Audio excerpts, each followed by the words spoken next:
BGM은 음산하지만 내용은 활기차고 밝은.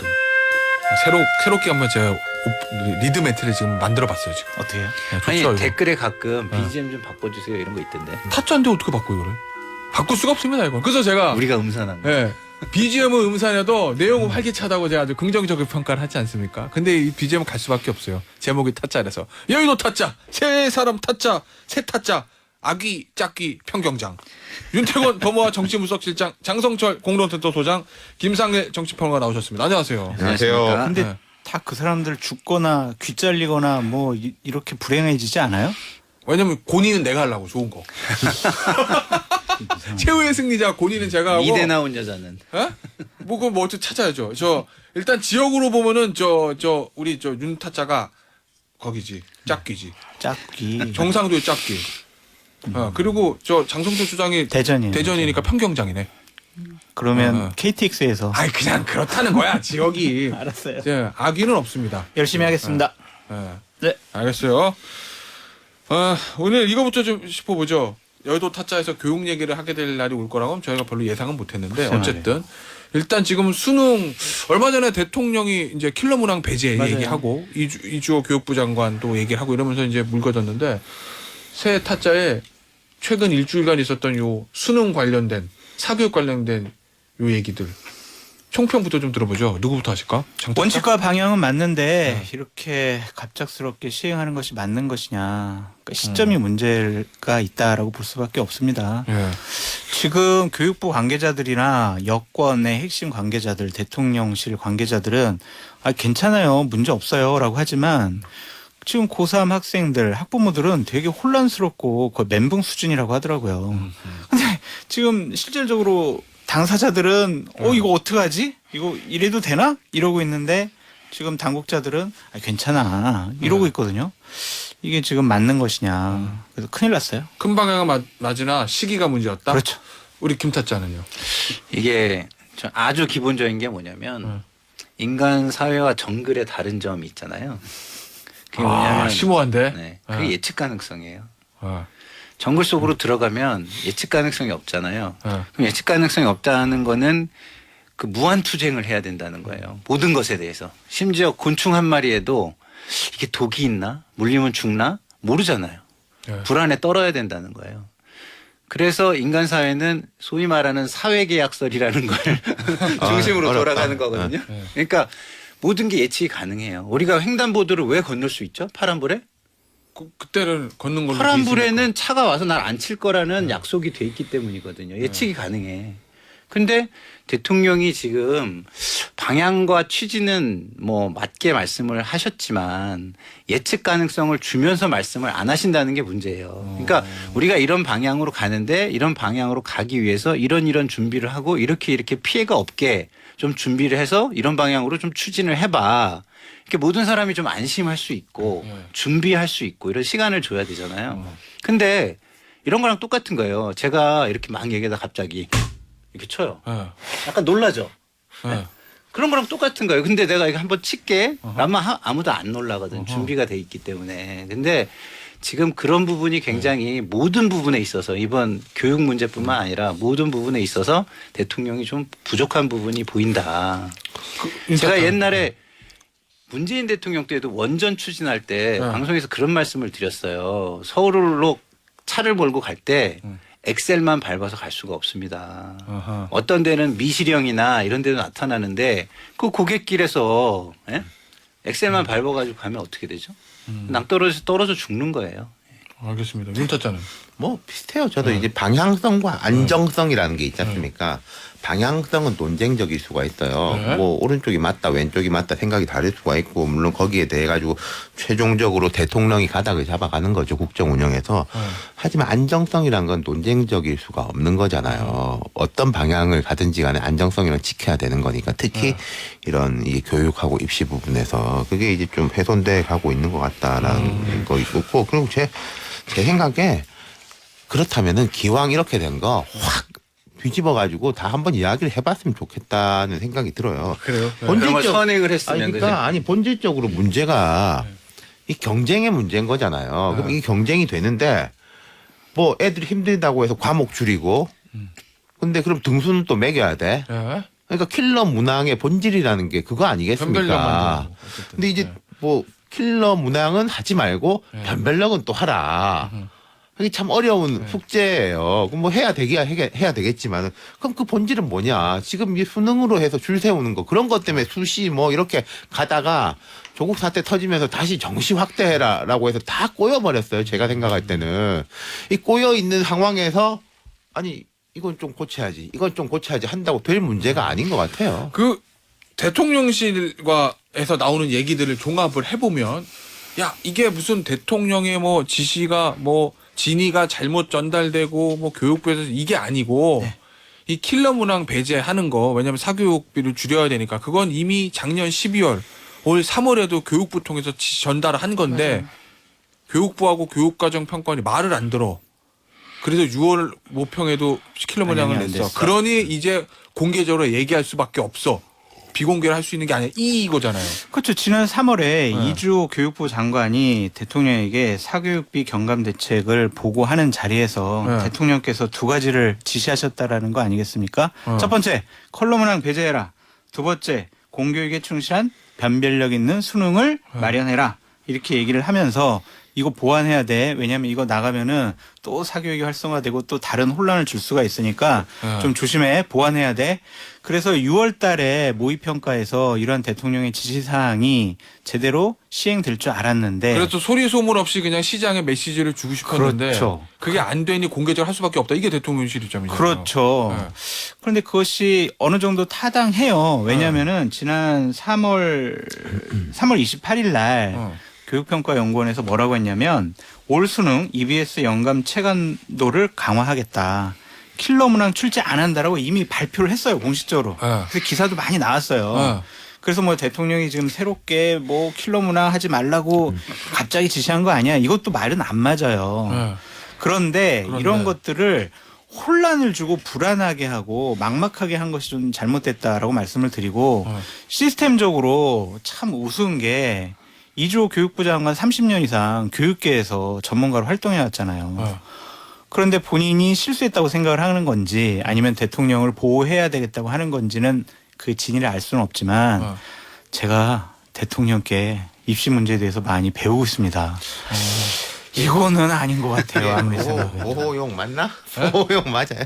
이거를 그럼 더 디스하는 거야 이게? 이거를 듣고 예. 누가 아 그래요. 참 교육부 장관 말씀 잘하셨네 이러겠냐고요. 어. 제가 아부로서 지금까지 방송을 해오고 있는 사람인데 제가 생각하는 그 이상의 아부를 한 것은 예. 교육부 수장으로서는 옳지 않은 것 같아요. 아까 나는 궁금한 게 그러면 엇박자가 아니라는 거예요. 아까 저 진위가 왜곡된 게 아니라 지시를 이행하지 않았다는 거예요. 그렇죠. 근데 그래서 어쩔 수 없이 지금 이제 공개적으로 얘기할 수밖에 없다 이건데 그럼 교육부는 대통령의 구체적인 지시를 일부러 뭉갰다는 건가? 그게 뭐 알 수가 없죠. 그러니까 그 책임을 뭐 진 거지 않습니까? 그 국장이랑 교육과정평가원장이랑 두 가지가 있겠죠. 예를 들어서 뭐 뭉갠 게 있을 것이고 아니면은 이 6월 모의고사 같은 것도 준비가 미리 이게 돼 있을 거 아니에요, 사실. 네. 뭐 하루 전에 내지는 않았을 거고 이게 그렇겠죠. 쭉 하고 있는 과정에서 이게 뭐 반영이 안 됐다. 뭐 다음에는 해야지라고 생각했든지 뭐 둘 중에 하나겠죠. 앞서 얘기했던 장타자가 얘기했던 그 이주호 교육부 장관의 그 언급은 어떻게? 근데 해요? 이제 이런 거겠죠. 뭐 대통령이 그렇게 지시를 하신 게 맞을 거고 맞겠죠. 했다고 하니까. 그러면은 이 모의고사 내는 사람 입장에서는 첫 번째는 이게 변별력 부분. 예를 들어서 뭐 상위 1%는 몇 점 정도 나오고 이렇게 쭉 등수를 세워야지 이게 시험으로서의 존재 가치가 있는 거지 않습니까? 그걸 더 크게 생각하지 않았을까요? 전 이건 제 추측이에요. 그러다 보니까 그러면은 킬러 문항이 아닌 교과서 내에서의 변별력이 있는 문제를 내라는 건 참 어렵겠죠? 그게 잘 안 되니까 했겠지. 예. 그러니까 이주호 장관의 발언이 어떠냐고요. 그래서 아니 그건 말이 아까 제가 말씀드렸잖아요. 그게 대통령 보호하는 거냐.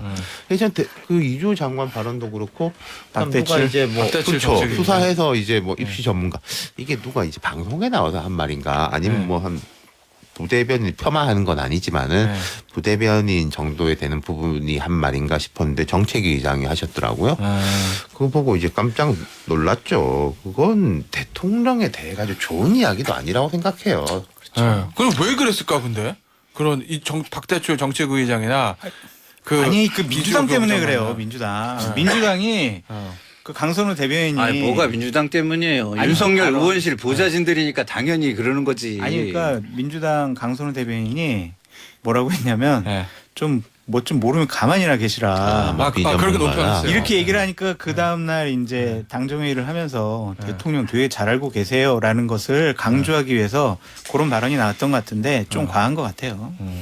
많이 가죠. 김상곤 네, 예. 뭐 우리 윤 실장이 잘 얘기했는데 이게 구조적인 문제잖아요. 우리나라 맞아요. 교육의 내가 구조적인 문제인데 구조 문제를 그냥 하나 뭐 화장 눈썹 하나 잘 그려가지고 해결하자 뭐 이런 식으로 해결한 거 하려고 드는 것 자체가 잘못된 거예요. 이거는 일단 우리 입시 체계가 줄 세우기 입시예요. 줄 세우기. 그러니까 줄 세우는 게 목적인데 그 목적을 다르게 하지 않는 한 방법을 아무리 바꾼다고 그러니까 해가지고 이게 문제가 해결이 이게 되겠어요? 진짜 하나만 한 이야기인데 반복할 수밖에 없는 게 줄 세우기 학력고사식 안 된다 수능이라는 걸 만들었어요. 수능도 이제 역사성이 다 해가지고 그리고 사회적 합의라는 게 경쟁이라는 건 없을 수 없으니까 한 줄 말고 여러 줄 세우자. 뭐 이거 잘하는 사람 이쪽 줄, 저거 잘하는 사람 저쪽 줄 하자라고 하는 게 수시. 이거 여러 가지 이제 전형이잖아요. 근데 그게 불공정 논란이 생기니까 야, 한 줄은 그래도 공정하잖아. 라고 이거 다시 이제 왔다 갔다 하고 있는 게 본질적인 문제인 거예요. 제가 되게 시니컬한데 이게 매 아니 정권마다 시니컬이 나오는 아니라 정확한 예, 거예요. 이게 나온 알아듣기 거고 쉽게 그리고 얘기하는. 이제 대통령 공약들을 보면은 항상 이제 윤 대통령뿐만 아니라 말도 안 되는 두 가지 공약이 같이 나와요. 내가 바로 잡겠다랑 임기에 국한하지 말고 구조적인 이걸 바로 잡겠다는 두 이야기를 항상 똑같이 해요. 모든 대통령 후보들이 이 둘 다 잘 안 된 거지. 알겠어요. 장타짜, 네. 이건 어떨까? 이제 수능 킬러 문항 배제 여기부터 시작해서 지금 어디까지 왔냐면 교육 당국하고 사교육 업체가 이권 카르텔을 때려잡자. 이거 일타 강사. 문제를 제기하는 이 부분. 이건 어떻게 보세요? 이권 카르텔이라는 이 표현들. 그러니까 자유민주주의 경제 사회에서 법을 위반하지 않고 자신의 실력으로 네. 뭐 돈을 벌고 부를 축적을 하고 명품 시계 사고 자동차 사고 이것이 과연 잘못됐어라고 지적받을 만한 일인가라는 생각이 들어요. 이거는 보수가 추구하는 가치가 아니었죠. 그러니까 문재인 정권 하에서 자꾸 돈 많은 사람들을 좀 악마시킨 부분이 있어서 예. 보수 언론에서 상당히 비판을 많이 했는데 지금 보수 언론에서 지금 며칠째 지금 시리즈로 내고 있잖아요. 대단히 부적절하고 잘못됐다라고 볼 수밖에 없습니다. 결국에는 그분들 교육부에서 이제 실태 조사하고 결국에는 또 국세청 동원해서 세금 제대로 냈나 살펴볼 거예요. 그런 식이 맞나? 법을 위반하지 않았으면, 그러니까 법을 위반했으면 정말 때려잡아야죠. 근데 법을 위반하지 않았는 상황에서 돈 벌었다고 저렇게 문제 삼는 것은 상당히 문제가 그러니까 있어요. 지금 예. 이 요 장타짝 한 얘기를 똑같이 먼저 한 사람은 누구냐면 이준석 전 대표고. 제가 먼저 했어요. 아 그래요? 네. 근데 제가 일요일 날 윤석 먼저. 대표 이야기는 제가 볼 때 좀 과하더라고요. 이게 뭐 강남이 격전지가 되고 고영이 좀 다 인기가 물어보려고. 좋기 때문에 네. 그러고 그건 좀 과하다. 근데 이준석 전 대표와 네. 비슷하게 아니 법 지키고 돈 버는 걸 왜 문제 삼냐 보수주의 같이 어긋나라 그렇게 글을 썼던데 그 질문을 제가 이철규 사무총장한테 어제 했더니 네. 이철규 사무총 얘기는 네. 아니다 그거 이거는 정당한 경쟁이 아니라 매점매석과 같고는 사회학 범죄다 뭐 이렇게까지 그 표현하는 범죄를 왜 지금까지 왜 때려잡지 않았냐고요. 그래서 지금 때려잡겠다는 거 아니에요? 1년 동안 뭐 했어요 그러면. 근데 저는 저도 뭐 플렉스 예컨대 그런 게 뭐 별로다 이런 생각을 했어요. 그 인스타그램 같은 데 알리고. 그럼 거기서 예를 들어서 대중들이 야 이게 맞아? 이렇게 자랑하는 게 맞아? 그럼 그게 뭐가 문제야? 라고 논쟁이 있을 수 있다고 생각해요. 사회 모든 게 논쟁이니까. 근데 이걸 가지고 뭐 이제 여권에 높은 분들이 나서고 그건 별로죠. 너무 나가는 거다. 아, 그러니까 사회적인 이제 공론의 장, 논쟁의 장에서 갑론을박이 벌어질 수가 있는 거고 그분들이야말로 정말 이 경쟁 구도의 끝에 있는 분들이지 않습니까? 이 정치인들보다 어떻게 보면 훨씬 더 자기 소비자들에 대해서 민감한 분들이잖아요. 그 반응이 안 좋으면은 바꾸겠지 그분들이. 그러니까 이게 철학의 부재인 거예요. 철학의 부재. 제가 볼 때는 이게 이런 거거든요. 교육을 잘하는 특정인이 있을 수 있어요? 난 없다고 보거든요. 근데 문제 푸는 기술이 기가 막힌 특정인은 있을 수 있어요. 있을 수 있죠. 그러니까 이거는 교육이 아니야. 문제푸는 기술자들인 거고 그 기술자들이 득세하는 세상을 만든 거예요. 그러면 교육 자체의 문제잖아요, 지금. 교육이 그렇게 돼 있는 거야, 모양이. 근데 그렇게 돼 있는 교육의 문제를 사회적 합의를 통해서 바꿔내지 않고 네. 그 소위 말해서 이제 꼬리를 흔들어서 꼬리가 몸통을 흔들게 하는, 몸통을 흔들 수 있다고 생각하는, 그 자체가 저는 잘못됐다고 생각해요. 그러면 요 우리는 여의도 타짜니까 여의도 시각에서 한번 보죠. 지금 일단 정부에서 하는 거는 네. 사교육비 절감 대책, 네. 강남 대치동 학원가가 문제다. 사교육 이권 카르텔 깨겠다 이거거든요. 이걸 들고 나온 거잖아요. 그러니까 아주 극단적으로 표현하면 대치동 학원가와의 전쟁 뭐 이런 거잖아요. 이거 내년에 총선판에서 영향이 어떨까? 그건 두 가지로 나눠봐야 돼요. 네. 그들이 카르텔을 갖고 범법 행위를 했느냐, 네. 그 부분은 일정한 수사를 통해서 밝혀져야 될 부분이고, 그게 네. 무슨 총선에 무슨 영향이 있겠어요. 근데 지금 수능 문제 때문에 상당히 학생들이 혼란스러워하고 있다. 그래서 수능을 12월 달에 점수 결과가 나왔는데 생각보다 못 봤어요. 난리가 나는 거죠. 그리고 생각보다 잘 봤는데 예를 들면 수학 100점짜리가 한 200명 나왔어. 그럼 이거는 입시 제도의 문제다라고 해가지고 저는 윤석열 정권이나 국민의힘에 좋지 않을 것 같다는 생각이 들어요. 수능 끝나면 수험생이나 학부모들이 어떤 형태로든지 책임을 잘 보든 못 파산의 보든 글로 돌릴 거다. 잘 보든 못 보든 다 핑계거리가 생겼기 때문에 그 핑계거리는 윤석열 대통령과 국민의힘에게 갈 수밖에 없다는 좀 생각이 들고 저는 이게 문재인 정권 하에서 국민의 심판을 받았던 강남 집값 문제 있잖아요. 네. 집값 잡기. 강남 집값 때려잡으려다가 부동산 정책 20몇 번 발표하고 국민의 분노 게이지만 높였잖아요. 자칫 잘못하면 그렇게 될 것 같아요. 그래서 이 부분 정말 세밀하게 컨트롤하지 않으면 내년 총선에서 무조건 국민에게는 악재가 될 수밖에 없다라고. 아니 저 좀 생각이 달라요. 윤차자 얘기 아니 듣고. 잠깐 제가 잠깐만 우리 장타짜가 지금 한 얘기 중에 저는 굉장히 위험한 부분이 좀 존재한다고 보는데 수사를 해봐야 안다. 이거 말도 안 되는 소리예요. 카르텔 있는지 네? 수사는 해봐야죠. 왜 아니 안 해? 카르텔이 그 구체적인 혐의가 뭐예요? 지금 우리가 사는 지금 세상에서 감사를 하잖아요. 예? 교육부에서. 뭐 심중이 있다고 해가지고 수사가 들어가서 그런 다음에 문제를 밝혀내는 그런 세상이 오면은요. 아니 왜 지금 오늘 그 세상은 굉장히 문제 있는 정의가 아니라 그건 폭력입니다. 폭력. 저한테 네. 왜 시비를 거는지 모르겠지만 아니, 그게 아니라 카르텔이 그 있다면 수사의 수사를 문제도 통해서 어제 제가 이철규 사무총장한테 물었더니 이수환 사무총장 아니 그거는 지금 우리가 국회 차원에서 당에서 언급할 만한 문제가 아니라고 그렇게 얘기했으니까 아니, 그러니까 저는 지금 무조건 장타짜 말 수사한다는 건 자체를 아니고. 문제 삼는 게 아니라 아니, 그 카르텔이 있다면 부분에서 수사를 해야지 아니, 어떻게 그러니까 그걸. 그 부분에서 표현 중에 이게 알겠어요. 저 여권에서 그렇게 갈 수 있는 위험도가 있는 부분을 얘기하는 거예요. 이 교육부에서 수사를 감사를 통해 하잖아요, 가지고 지금. 모양을 만들어 가지고 글로 여론전을 가져가서 본질을 가리고 그냥 선거에만 유리한 상황을 만들려고 하는 그런 의도 이게 있다면 굉장히 위험하다는 알겠습니다. 말을 하는 자, 거예요. 우리 저는 윤차자. 총선에 대한 미친 영향뿐만 아니라 지금 이 전 논쟁 자체에 대해서 되게 냉소적이에요. 킬러 문항 뭐 있겠지. 이게 대한민국의 수험생 수십만 명 중에 몇 명한테 해당되는 이야기냐. 킬러 문장 맞추고 안 맞추고 하는데. 그렇죠.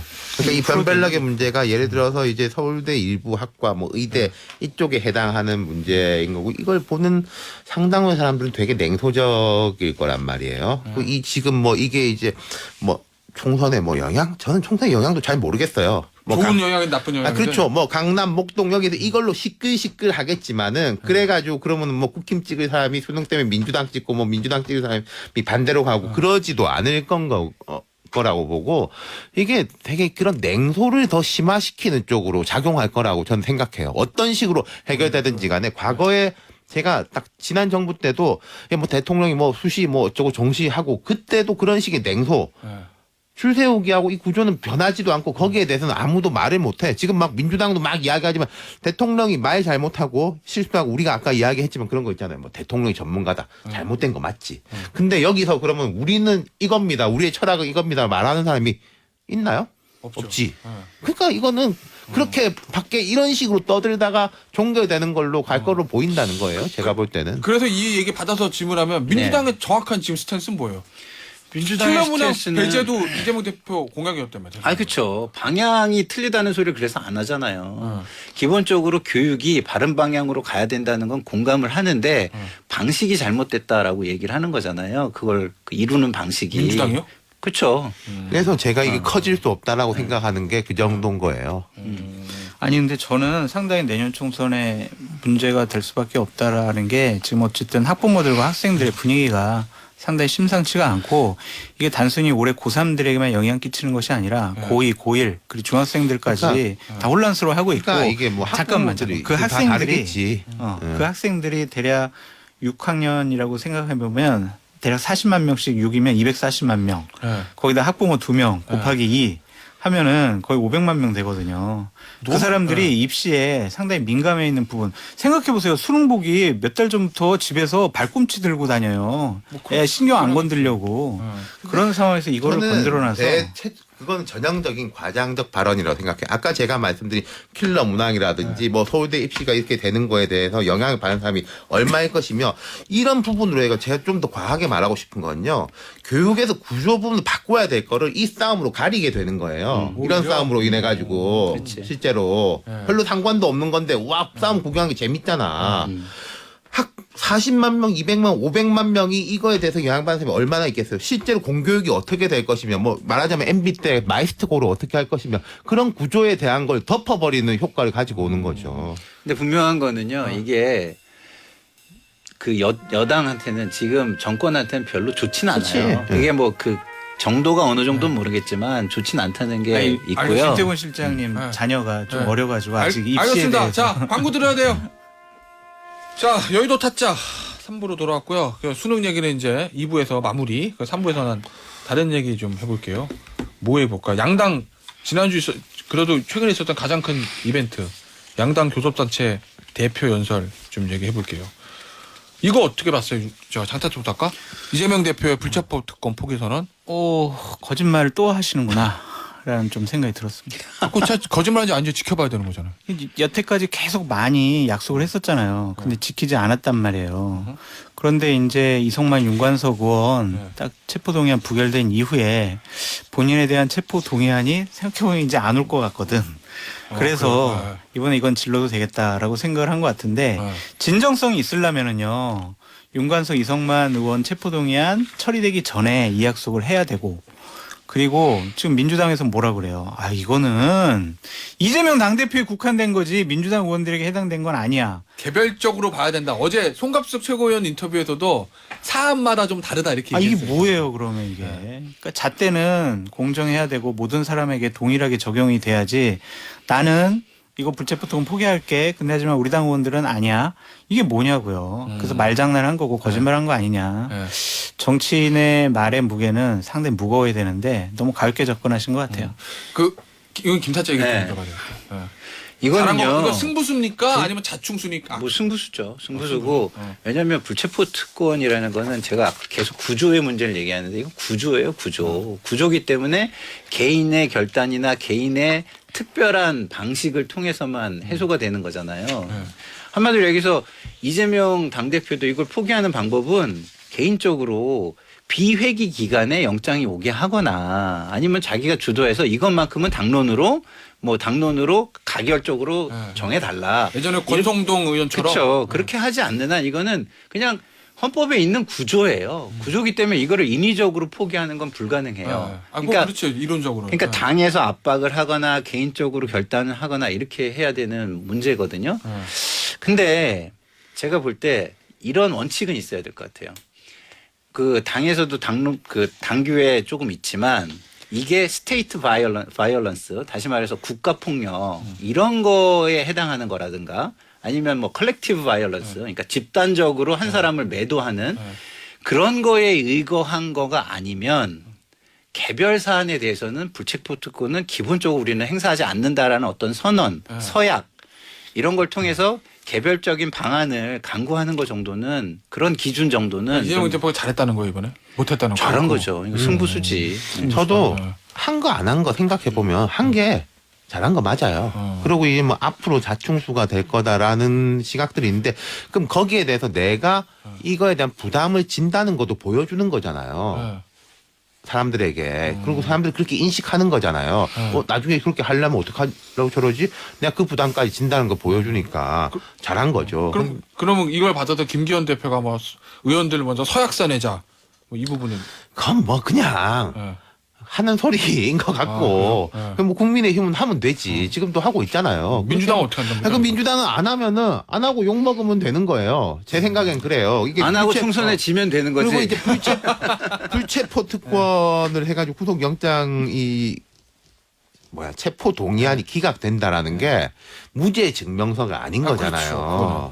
그렇죠. 불구속 재판 받는다니까.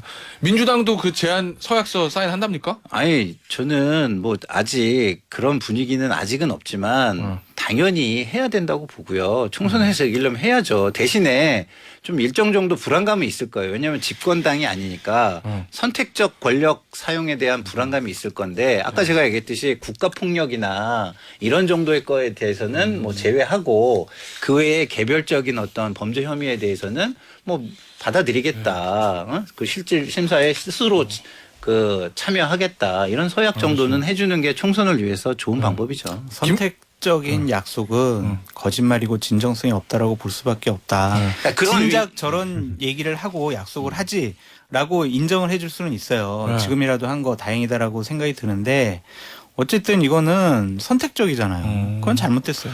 김기현 선택의 대표 범위를 딱 정해야지. 그러니까. 했잖아요. 나에게만.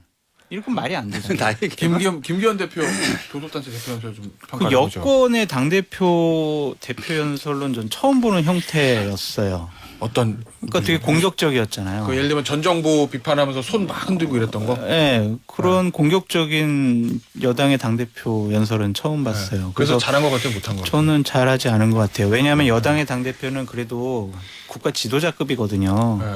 그런 분이 그냥 대표 연설에서 야당 의원들과의 논쟁을 불사하지 않았다. 그리고 되게 자극적인 말들을 많이 동원을 했더라고요. 네. 그것은 좀 옳지 않은 것 같아요. 그러니까 그런 반증이 있는 것 같아요. 리더십이 없어. 존재감이 없잖아. 네. 그러니까 이번 기회에 내가 국민 앞에서 강한 당대표의 모습을 보여줘야지. 네. 그러한 의도는 있었을 것 같아요. 그럼에도 불구하고 좀 여러 가지로 부적절한 것이고 다른 여러 가지 문장 중에 저는 자칫 잘못하면 김기현 당대표나 국민의힘 의원들에게 부메랑으로 돌아올 그 발언이 있더라고요. 뭐요? 그러니까 이재명 당대표와 민주당을 의원들을 향해서 한 얘기인데 민주당 의원들 왜 이재명 당대표 이렇게 줄 서가지고 충성하냐. 네. 공천에 목맨 거 아니야 너희들? 상식으로 돌아와 막 이런 얘기를 했거든요. 네. 과연 국민의힘 당대표와 의원들이 그 말을 네. 다시 한번 자신들에게 향했을 때는 어떻게 말을 할까? 그런 말 왜 하셨을까라는 생각이 들어요. 그 제가 한 20년 보면서 네. 당 대표들이 연설하는데 뭐 압구정, 사돈 낱말 네. 뭐 이런 식으로 네. 말 따가지고 이렇게 하는 거 있잖아요. 조어 만드는 거 네. 처음 봤어요. 이렇게 하는 거. 네. 그래도 되나 싶으니까 뭐 됐나 싶으니까 둘 다 동시에 한 거겠지. 네. 한 명이라도 안 했으면 안 한 사람 칭찬해 주려고 그랬는데 똑같이 하고 네. 김기현 대표는 약한 게 보인 거예요. 자, 여당 대표의 제일 큰 책무하고 사람들 기대하는 게 뭐겠습니까? 국정 운영 부분에 대해서 영향을 미치는 거. 네. 그리고 이제 대통령실 내각 여당 중에서 여당이 제일 민심에 민감하기 때문에 그런 부분을 전달하고 그리고 핸들링하고 앞으로 우리의 방향이 이러할 것이다 알리는 게 제일 큰 거고 네. 그다음에 이제 뭐 야당하고 싸우는 거 그거 저는 여당 대표가 할 일인가 모르겠는데 어쨌든 그 정치인의 기본적인 것 중에 또 하나가 상대하고 이제 정쟁을 하는 거지 않습니까? 전자가 훨씬 기대치가 크고 후자는 약한 거예요. 특히 여당 대표에게는 네. 전자는 안 보이고 후자만 보였잖아요. 네. 그게 약하다는 방증인 거죠. 그러니까 제가 궁금한 거는 뭔가 노림수가 있으니까 그랬을 거 아니에요. 왜냐면 본인도 이제까지 있었던 뭐 그것이 보수 정당이든 진보 정당이든 간에 여당 대표의 연설이라는 거는 톤의 매너가 다르다는 걸 알았을 건데 왜 그렇게 했느냐? 뭐를 노리고? 의도가 있을 거예요. 앞에 거를 뭐 뭘 해야 될지 잘 모르니까 뒤에 거밖에 못 하는 거죠. 제가 볼 땐 두 가지 정도 같아요. 하나는 우리 장성철 소장이 잘 얘기해 준 것처럼 자기 존재감이 너무 없으니까 이번에 확실하게 노이즈 마케팅을 하자 이게 하나 있었던 것 같고 또 하나는 총선이 다가오니까 갈라치기를 좀 확실하게 해보자라는 이 두 가지가 있는 일종의 것 같아요. 지지층 결집 뭐 이런 네, 거? 그렇죠. 오. 그러니까 이거 선동이지 일종의 선동. 네. 알겠습니다. 네. 이거 될까? 요 하나만 짚어보죠. 의원 정수 감축하는 거. 안 돼요. 그죠? 나도 안 될 것 같아. 의원들이 다 싫어할 거 아니에요. 아니 의원의 문제가 아니라 이건 말이 안 되는 얘기잖아요. 어디서 줄일 거예요? 그러면 어? 답을 네. 못 하잖아요. 지금. 어. 비례대표 아니 줄 아니 거야, 그리고 지역구 말이 안 줄 되는 거야? 거예요. 기본적으로 왜냐하면 의원 수가 줄면 권한이 더 늘어난다는 의미가 되는 것이고 네. 이런 거는 역사와 다른 나라와의 케이스 스터디 비교 분석이나 이런 걸 다 한 다음에 다른 나라의 역사는 이랬고 문제는 이거였고 그다음에 지금 현재의 상황이 이래가지고 이런데 그렇기 때문에 줄이는 게 맞다. 이런 게 있어야지. 그런 게 없이 그냥 국민의 감정에 기대서 세상에 어느 나라 국민이 정치인 숫자가 줄지 않기를 바라는 사람이 있겠어요. 그 영화 대부의 명대사 중에요. 네. 거부할 수 없는 제안을 하지 이런 명대사가 있어요. 근데 제가 요새 여야를 보면은 거부할 수밖에 없는 제안들을 막 던지고 있다. 안 받을 거 아니까 명언이다, 명언. 부담 없이 던지는 거예요. 일단 우리는 했어 뭐 이러고 아니, 뒤는 근데 생각 안 하고. 김기현 당대표 이렇게 얘기했지만 어제 의원총회를 통해서 불체포 특권에 대해서는 네. 의원들 67명이 같이 좋아요 찬성했지만 의원 정수 줄이자는 거에 대해서 한 목소리가 안 나오잖아요. 누가 조려질지 모르니까. 그러니까. 알겠습니다. 자, 요건 여기서 마무리하고 민주당 혁신 얘기 좀 해봐야 되겠다. 자, 윤타짜 어떻게 뽑습니까? 혁신위원회 면면하고 첫 번째 회의에서 나온 김은경 위원장의 멘트들. 제가 뭐 그 개별 인물들에 대한 가치 평가를 떠나가지고 네, 지금 전반적으로. 구조하고 이게 틀거리가 별로 그렇게 기대할 만하지 못하다고 생각해요. 왜요? 출발부터가 그랬고 그러니까 그리고 뭐 지금 이례경 이제 같은 막 방향성에 대해 가지고도 안 잡혀 있는데 그럼 그 방향성까지 혁신위원들한테 결정할 수 있는 건가? 그것도 모르겠고 그럼 혁신위원들을 보면은 어떤 전문성 같은 건 있겠지만은 정치적으로 뭘 밀어붙일 만한 네. 그런 식의 캐릭터를 가진 분은 잘 안 보여요. 그리고 이 혁신위원 중에 현역 의원이 한 명이지 않습니까? 이해식. 그럼 그 한 명이 간사 역할을 할 거란 말이에요. 근데 이제 이해식 의원의 그 성향을 봐서도 뭐 네. 그럴 것 같고. 네. 김타짜는요? 일단 좀 이미 실패한 혁신위가 아닌가 왜요? 그런 생각이 들어요. 왜냐하면 혁신위가 힘을 가지려면 권한이 없기 때문에 뭐가 있어야 되냐면 인물? 여론의 지지와 여론의 기대가 지지. 있어야 돼요. 일단은 국민적 기대와 지지가 별로 보이지 않아요. 그건 1차가 실패해서 그런 건가요? 일단은 김은경 혁신위원장도 그 기대에 미치진 못했지만 그런대로 그러면 시작이니까 네. 한번 기대는 가져보자라는 게 이제 저의 입장이었고 다른 분들도 그래 주길 저는 바랬는데 혁신위원들 명단을 보니까 그 구조 가지고 뭘 할 수 있나? 네. 라는 게 느껴지는 거예요. 그러니까 느낌이 벌써부터 좋지가 않아요. 그리고 당 외 인사들도 국민의 기대와 지지를 이렇게 좀 어느 정도는 그 가져올 수 있는 상징적인 사람들을 찾으려는 노력이 있어야 돼요. 안 알려줬어도 뭐가 있어야 되냐면 자신의 그 인생의 역사로 뭔가를 웅변해 줄 수 있는 부분이 있어야 돼요. 그러니까 뭐 자신이 살아온 인생에 어떤 게 있었는데 저 사람이 그거 하던 그렇죠. 사람이구나, 그거는 뭐 그렇죠. 이렇게. 그런 웅변을 해주는 그게 삶이 웅변해 주는 부분이 있어야 되는데 그런 게 잘 보이지 않았고 더더군다나 가장 정점에 이른 것은 당내 인사 2명이 네. 야 이거는 거의 뭐 이재명 하명 조직 될지도 모르겠네 이런 느낌을 주는 거예요. 여기는 이해식 의원이 아마 지난 대선 때 그렇죠. 김혜경 여사 비서실장을 해서 그리고 이해찬 우리 네, 네. 총리 전 총리의 네. 최측근이시고 이해식 그렇기 의원이. 때문에 네. 사실상 이해찬 전 총리는 이재명 지금 대표의 뭐 대부격이잖아요. 갓파더격 아니에요, 그죠? 그러다 그렇습니까? 보니까 네. 이게 이거는 잘못하면 이재명 대표가 하고 싶은 일을 남의 손을 빌어서 해결하는 차도살인계가 될 수도 있겠구나 이런 생각이 들어요. 체제가 강화될 수도 있다 오히려. 네. 네. 장타짜는 혁신을 하려면 이재명 대표 체제가 뭐가 잘못됐지 어떻게 고쳐져야 될까 객관적이고 공정하게 원인 진단을 해야 해요. 같은 편이 그 진단을 제대로 할 수 있을까라는 좀 생각이 들어요. 면면을 살펴볼게요. 윤영중 대표는 지난 대선 때 이재명 후보 캠프에서 정책조정팀장을 맡았습니다. 이진국 교수는 대선 때 애국지신 대표 33인 명의로 이재명 후보 지지를 선언했습니다.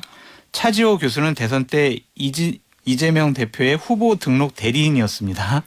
이해식 의원은 현재 공천 실무와 조직을 총괄하는 당 조직사무부총장이에요. 이재명 당대표 핵심 측근이에요. 조직사무부총장이다 지금. 네, 이선호 위원장은 유시민 전 장관 가까워요. 이재명 대표 체제를 옹호하는 분이죠. 같은 편끼리 그냥 혁신위원회를 구성했어요. 네. 이거 어떻게 이재명 당대표 체제 뭐가 잘못됐고요. 이렇게 앞으로 이렇게 바꿔야 돼요. 네. 어떻게 이럴 수가 있겠냐고요. 그러면 안 돼. 그러면 윤타짜 김은경 위원장 한 얘기 중에서 공천 시스템 얘기했잖아요. 네. 예.